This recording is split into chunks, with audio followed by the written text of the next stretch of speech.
Bienvenue, mesdames et messieurs, sur NCA, la nouvelle chaîne africaine, désormais disponible sur le bouquet Canal Plus Afrique, canal 573, et en France sur Free, canal 426.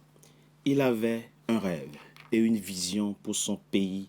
Le Gabon, il connaît parfaitement les rouages de la politique gabonaise. Le professeur et ancien ministre gabonais Albert Ondo Ossa a été 2 fois candidat à la présidentielle, celle de 2009 puis celle de 2023. Et celle-là, il a la certitude de l'avoir gagnée. Seulement voilà, le destin en a décidé autrement. Depuis, le natif du Haut-Lenthem observe de loin la politique de son pays et la gouvernance de celui qui désormais tient les rênes du Gabon. Mais quel regard porte-t-il sur celle-ci? Nous le recevons en personne pour en parler. Il est notre invité. Professeur Albert Ondo Ossa, bienvenue et merci d'avoir accepté notre invitation. Merci pour cette invitation. D'abord, comment vous portez-vous, professeur? Je vais très très bien, merci. Je l'ai dit, j'observais désormais de loin la politique de votre pays, le Gabon. Vous êtes à Paris, ici en France. C'est un choix personnel, un choix délibéré ou une contrainte? Alors, je dirais deux choses. D'abord, je n'observe pas de loin, par la distance, oui, mais je suis de très très près ce qui se passe au Gabon. Le Gabon est dans mon cœur. Et ensuite, je suis président élu. Un président élu attend être réhabilité, c'est-à-dire revenir au pouvoir. Et mon combat actuel, c'est le retour à l'ordre constitutionnel. Bien évidemment, je le vis très très mal, comme le vivent la majorité des Gabonais. Et véritablement, les Gabonais aujourd'hui espèrent que très bientôt, il y aura ce retour à l'ordre constitutionnel. Vous y croyez encore, professeur? Vous savez, le droit n'a pas de temps, il n'y a pas de limite. Comme je le dis souvent, je suis sur les questions de principe, sur les questions de droit. Et ils sont sur des situations de fait. Ce qui veut dire le droit prévaudra nécessairement, puisque les résultats, je les ai, puisque tout le monde les connaît, et que les Gabonais prennent majoritairement position pour moi aujourd'hui. C'est le cas au pays. On reviendra sur ce point précis. Commençons cet échange par un sujet d'actualité. Professeur Albert Ondo Ossa, depuis le mercredi 18 février, la HAC de votre pays a suspendu les réseaux sociaux dont Facebook et TikTok. Une mesure présentée par le pouvoir gabonais comme provisoire, mais que plusieurs de vos compatriotes dénoncent et considèrent comme étant une dérive dictatoriale.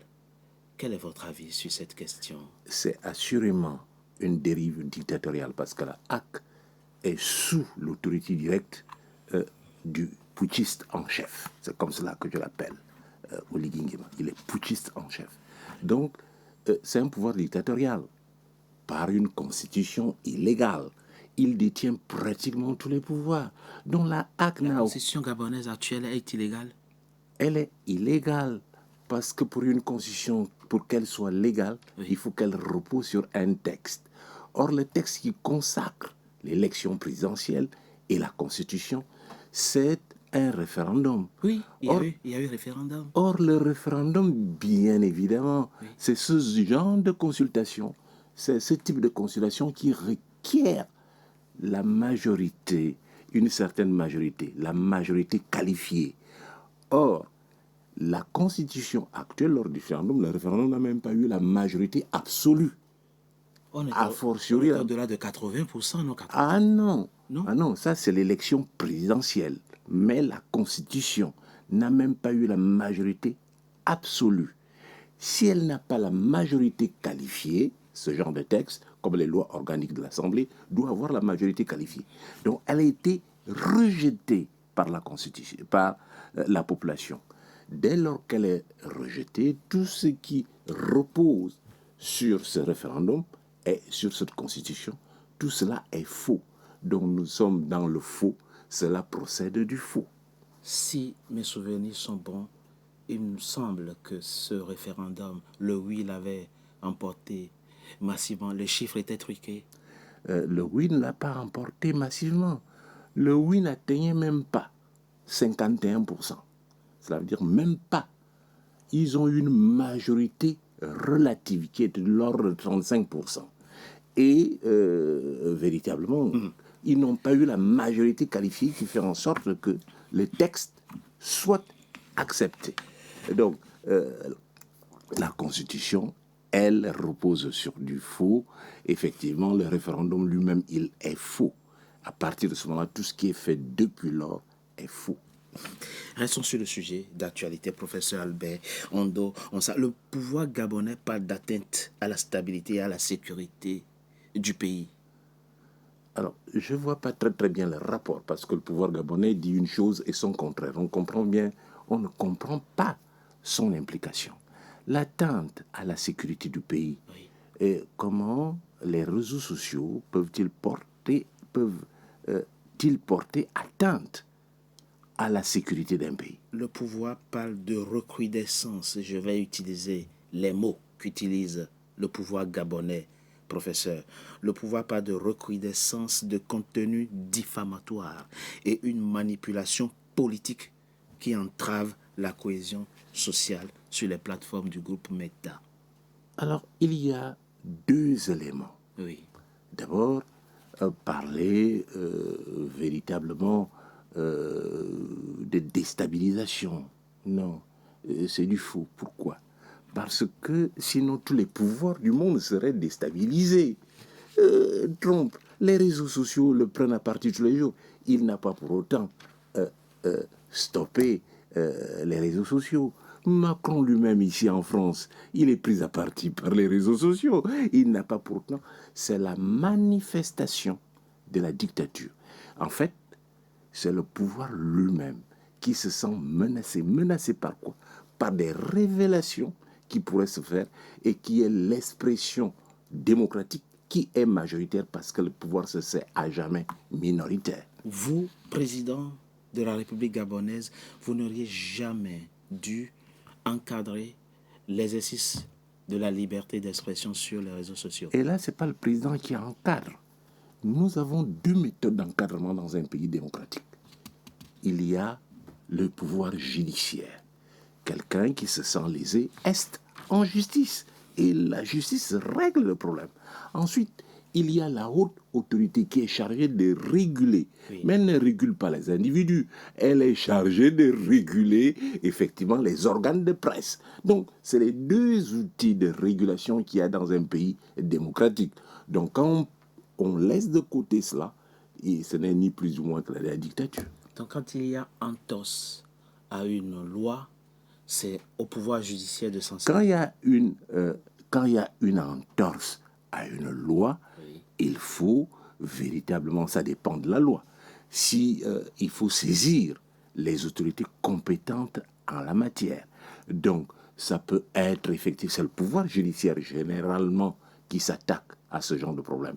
Le procureur de la République est là. Il faut que, si ça touche des individus, il faudrait que les justiciables estent en justice, ou alors que le procureur, le fait soit tellement grave que le procureur s'en saisit. Et la HAC est chargée de réguler le fonctionnement des organes de presse. Donc il ne faut pas qu'il y ait une confusion entre les deux. Maintenant, un pouvoir qui intervient et qui impose à la HAC, c'est ce qui s'est passé, de pouvoir prendre une décision qui est illégale. Je trouve que là, c'est de la dictature. Moi, je vous pose juste les questions comme ça, professeur. Et quand les contrevenants ne sont pas physiquement présents sur le territoire, comment vous auriez réglé ça? C'est-à-dire les auteurs, puisque vous dites c'est au pouvoir judiciaire de s'en saisir. On a condamné au Gabon Ali Bongo, Noureddine Bongo et l'autre Bongo, Sylvia Bongo, par contumace. Ça existe. Donc, pratiquement, le pouvoir dit une chose et son contraire, pratique le contraire. Donc, quand l'ancien Premier ministre, aujourd'hui opposant Alain-Claude Billy-Binzé, parle de décisions complètement incompréhensibles et disproportionnées qui violent la Constitution, les droits des citoyens, la liberté d'expression et qui ne reposent sur rien, vous lui donnez totalement raison. Bien, de toute façon, il dit juste, il dit ce que tous les Gabonais disent. C'est pas seulement lui qui le dit. Tous les Gabonais le disent. Tous les Gabonais épris de justice et de droit, ils le disent. C'est une décision qui ne repose sur rien. qui vise à préserver un homme, le putschiste en chef, de ses dérives. Et il a tellement de dérives, il traîne tellement de casseroles Le président gabonais actuel. Il a tellement de dérives, je répète, il traîne tellement de casseroles que véritablement il a peur que cela ne soit révélé au grand jour par les réseaux sociaux. Abordons d'autres sujets, évoluons dans cette émission et parlons de vous, puisque c'est vous, notre invité. Vous dites, même si physiquement vous êtes à Paris, vous n'êtes pas aussi loin que ça de votre pays, le Gabon. Et à propos, effectivement, de vous et de votre engagement politique pour le Gabon, professeur Albert Ondonsa, lorsque ce samedi 19 août 2023, dans l'enceinte du collège Ntchoréré de Libreville, vous êtes présenté aux Gabonais comme le candidat de la plateforme Alternance 2023 et le COTED. Quel était en ce moment-là votre vision et le rêve premier que vous aviez pour votre pays? Le plus grand rêve, c'était de redonner aux Gabonais sa dignité, la dignité qu'il a perdue sur le plan international. Et pour lui donner sa dignité, il fallait véritablement trois choses. D'abord, s'attaquer à la démocratie. Cela veut dire donner au bulletin de vote tout son sens. Dès lors que le peuple s'est exprimé, il faudrait que cette expression populaire soit respectée, donner force au bulletin de vote. Ensuite, il fallait réguler la société pour mettre l'homme qu'il faut à la place qu'il faut. Ce qui n'est pas le cas dans un pouvoir de dictature, et ça se révèle encore aujourd'hui. Cela veut dire que du jour au lendemain, vous pouvez partir de cuisinier pour vous retrouver vice-président de la République ou premier ministre de la République. Vous pouvez partir là pour vous retrouver PDG d'une grande institution parapublique.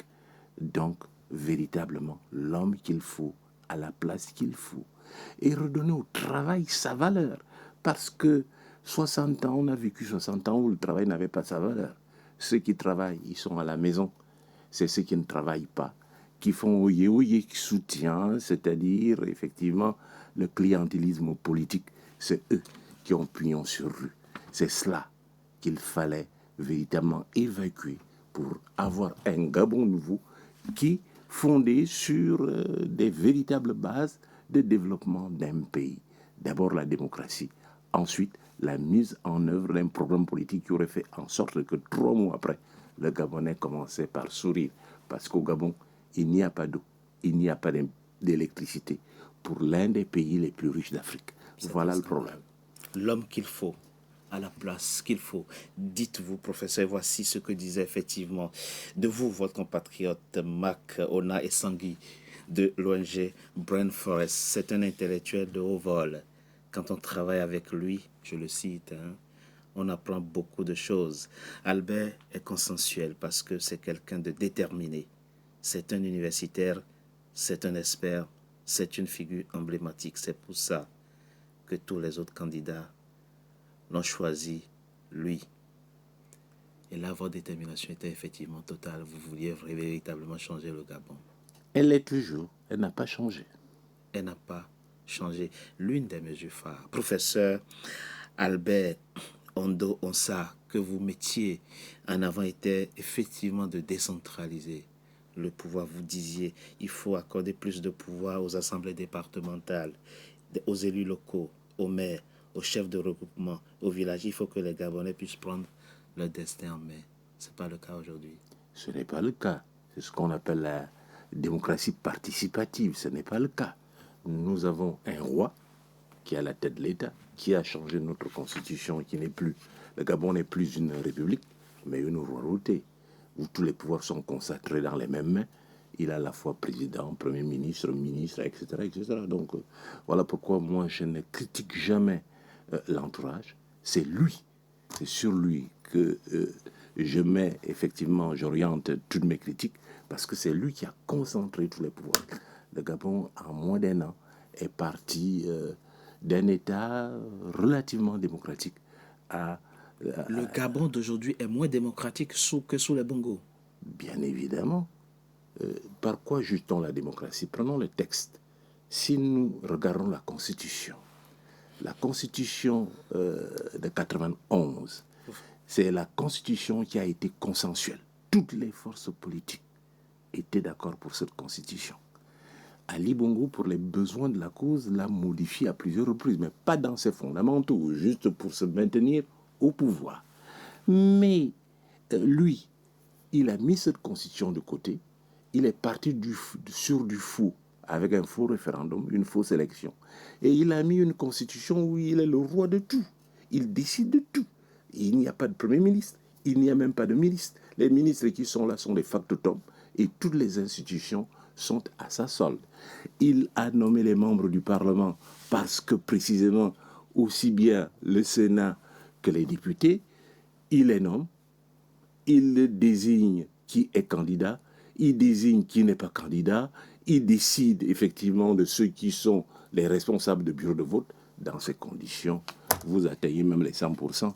Professeur Albert Ondonsa, il y a quand même une forme de gravité dans ce que vous dites. Vous dites que le Gabon du président Oligui est beaucoup moins démocratique que sous Bongo. Moi, je me souviens, journaliste, on a tiré à bout portant sur des Gabonais en 2016 au QG de Jamping.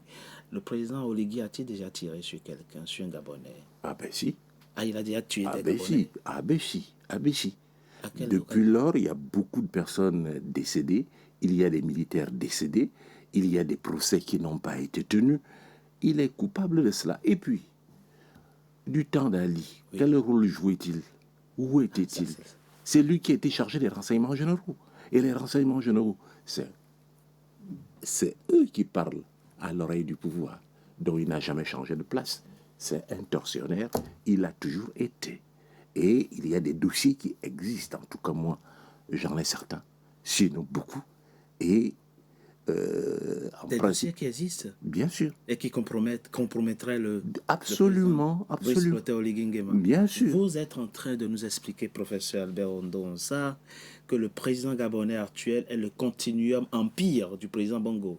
Bon, il est le continuum, ça ne souffre d'aucun doute, parce qu'il n'y a jamais eu coup d'État. Le Gabon, c'est non seulement une imposture perpétuelle, mais en plus un mensonge institutionnalisé en permanence. Un mensonge institutionnalisé. C'est-à-dire qu'on part des mensonges, on fabrique effectivement une histoire qui n'a rien à voir avec la réalité et on la ramène à la réalité. Je vous donne un exemple simple. Il n'y a jamais eu de coup d'État. Il n'y a jamais eu de coup d'État. C'est une entente familiale. Pensez-vous? Je ne pense pas, c'est ce qui est. C'est factuel, ça. Ça, c'est ce qui est. C'est la vérité. Maintenant, on a fabriqué une histoire, coup d'État. Coup d'État de qui contre qui? Oligui Nguema est le cousin des Bongo. Il est le cousin d'Ali Bongo. Il était assis à la porte de Bongo. Un enfant qui n'a pas pratiquement réussi, on l'a mis là. Et là, tous les ans, en étant assis à la porte du chef, il prenait les grades. Voilà il allait se faire former. Voilà ce que c'est Oligui Nguema. Il a fait une formation d'officier au Maroc comme au Sénégal. Ben, bien sûr, on peut tout habiller. On peut tout habiller, vous faites une formation, oui. Vous y allez avec la mention doit réussir. Vous dites détenir des dossiers compromettants contre le président actuel. Bien sûr. Bien sûr. Le président actuel, dans le meilleur des cas, il doit aller à La Haye. Carrément. Carrément. Carrément. Parce que tout ce qu'il a fait, c'est du faux. Et il est coupable de détournement, il est coupable d'assassinat. Et là, des éléments existent. Et tout le monde le sait. Et il n'a pas, comme par hasard, coupé les réseaux sociaux. les révélations devaient arriver. Alors donc, c'est pas moi qui les donne. De toute façon, et les dossiers que j'ai, oui, la majorité des Gabonais les ont. Un grand nombre de Gabonais les a. 2 points très rapidement pour finir cet échange, professeur Albert Ondonsa. Dans quelles conditions avez-vous quitté Libreville? Vous avez été reçu par le président actuel. comment doit-on s'imaginer vos échanges, vos derniers échanges, je dirais, avant que vous ne quittiez votre pays, le Gabon? Alors, je vais vous parler de deux échanges. Le Oui. premier échange a eu lieu à la maison, Chez vous? chez moi. Oui. Il est venu me voir. Il a demandé à venir me voir. J'ai donné l'autorisation qu'il vienne me voir pour qu'on discute. Eh bien, il voulait que je me mette derrière lui. J'ai dit, ce n'est pas possible. Vous êtes venu par révolution de palais. Et à l'époque où j'en parlais, j'ai donné un nom, Pascaline Bongo, qui avait des problèmes avec son frère. C'est des problèmes familiaux. Il fallait trouver quelqu'un de la famille qui pouvait effectivement occuper ce poste en attendant que l'idylle qui est à l'extérieur vienne occuper ce poste. C'est un problème familial parce que la famille pense que le pouvoir, il est famille. Et à partir de ce moment-là, personne d'autre ne peut venir là. Alors donc, il voulait que je me mette derrière lui. Il ne l'a pas sorti, mais je l'ai bien senti. Ça, c'était le premier échange. Premier échange. Chez vous. Ensuite, il y a eu une deuxième rencontre. Deuxième rencontre, je suis allé à OIM. Je suis allé à OIM et je pensais au moins que quelque chose allait en sortir. Rien n'en est sorti. Ensuite, de l'extérieur, on m'a demandé d'aller le voir. Parce que précisément, cette discussion, elle ne venait pas. Je voulais une discussion de fond. Que faisons-nous? Moi, j'ai été élu. J'ai le document qui atteste que j'ai été élu. L'organisme chargé de la centralisation de l'organisation et de la centralisation des résultats a sorti un document en bonne et due forme. Je l'ai.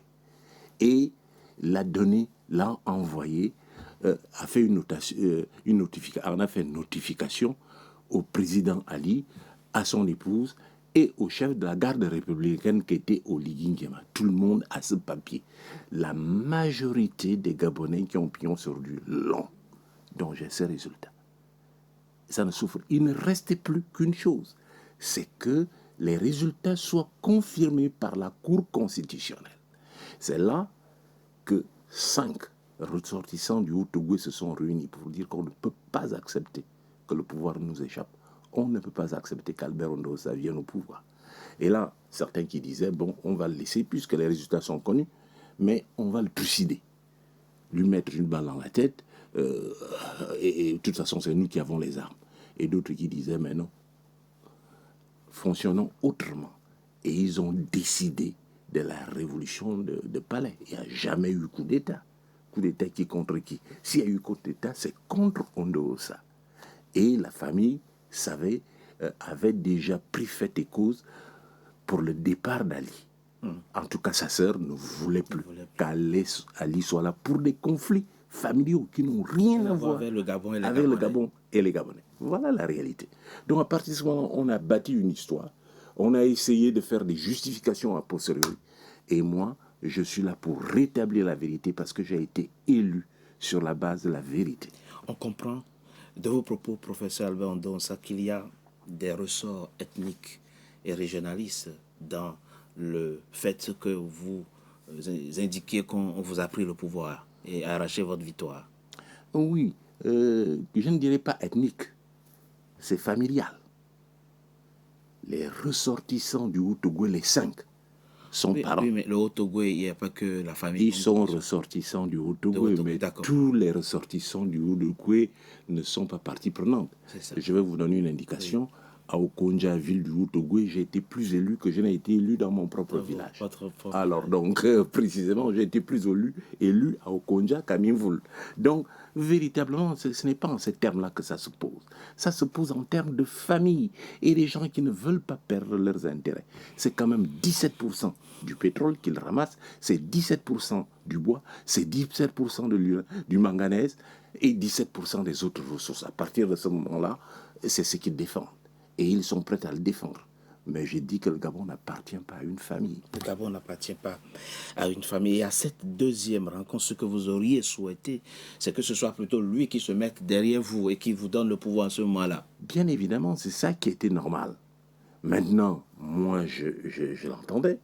Et lui, il avançait.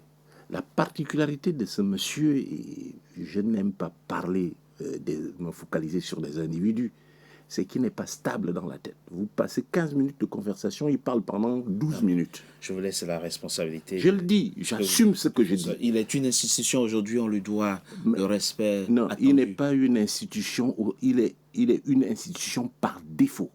Et on dénonce tout ce qui est faux. Voilà dans quelle posture je me trouve. Et ce n'est pas parce que c'est une institution, mais non. C'est une institution doit être critiquée. Si nous sommes dans un pouvoir démocratique, on doit montrer ses déviances pour qu'elle se corrige. Alors donc, pratiquement, moi, je ne mets pas des œillères, je ne me bouge pas le nez. Oui. Je le critique de manière ouverte, d'autant qu'effectivement, c'est un faussaire.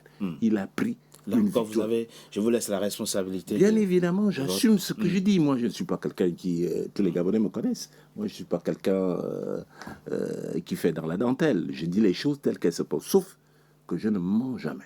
Chaque fois que j'avance quelque chose, j'ai des preuves de ce que je dis. Professeur Albert Ondonsa, vous dites le président actuel est une institution de fait, en réplique à ce que je disais. Je sais que le Gabon regorge de compétences, d'intellectuels. Ce n'est pas le sujet, mais on sait aussi que objectivement, il est au pouvoir et il va y rester longtemps.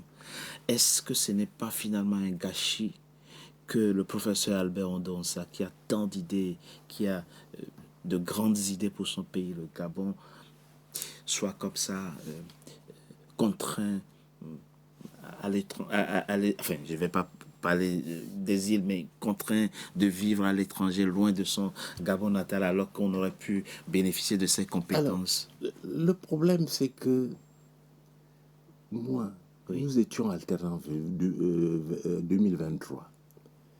Il y a plusieurs intellectuels gabonais, plusieurs de mes compères, de mes collègues de l'époque qui l'ont rejoint. Le Gabon s'est amélioré. C'est parce qu'Ondonsa le rejoindrait que le Gabon, raisonnant un peu par l'absurde, c'est parce qu'Ondonsa le rejoindrait que ça marcherait. Première chose. Il vient de commencer, Deuxièmement, on va dire. Oui. Deuxièmement, on ne va pas dans des situations de fait. Ondonsa a été élu sur la base du droit. Et il défend le droit et la démocratie. Une situation de fait n'est pas une situation de droit. Le fait accompli n'est jamais un principe de droit. Le droit finit toujours par prévaloir. Et je sais que le droit prévaudra. Et je combats, mon combat, c'est cela. Faites prévaloir le droit. Donc moi, je ne suis pas de ceux qui disent une chose et son contraire. Défendre la démocratie et me mettre derrière un putschiste. On est dans l'illégalité. La dernière conférence de l'Union africaine a fait un rappel très très clair. C'est vrai. À la limite, si ce monsieur était censé, il aurait pu tout de suite démissionner. Parce que quand la communauté internationale commence à faire ce type de rappel, c'est que vous êtes à la porte de sortie. Donc chez vous, et ce sera ma dernière question, c'est une question de principe chez vous. Vous attendrez, vous resterez dans votre posture actuelle aussi longtemps que cela sera nécessaire jusqu'à ce que le droit ne prévale. Et c'est cela les grands hommes. Donc je suis dans ma posture actuelle. On ne peut pas, lorsqu'on est démocrate, on ne peut pas s'accommoder des putschistes. Et surtout un putschiste qui n'a pas un plan pour le pays. Il a le plan pour son clan, pour sa famille, pour préserver les acquis du pouvoir Bongo PDG. Voilà son plan. Rien d'autre pour le Gabon. Vous ne pouvez pas me montrer un papier où il va dire voilà ce que j'envisage pour le pays. C'est des situations de fait. Professeur Albert Ondonsa, je rappelle que vous avez été candidat à l'élection présidentielle de 2009, puis à celle de 2023, une présidentielle que vous avez la certitude d'avoir remportée, mais vous avez été aussi ministre gabonais de l'Éducation nationale et de la recherche scientifique. Merci d'avoir été notre invité. Merci. Tout le plaisir était pour moi de passer cette demi-heure avec vous. Merci à vous. Mesdames et messieurs, c'était l'invité. Merci d'avoir été nombreux à notre compagnie. Restez fidèles à nos programmes. À très bientôt pour un nouveau numéro de notre invité.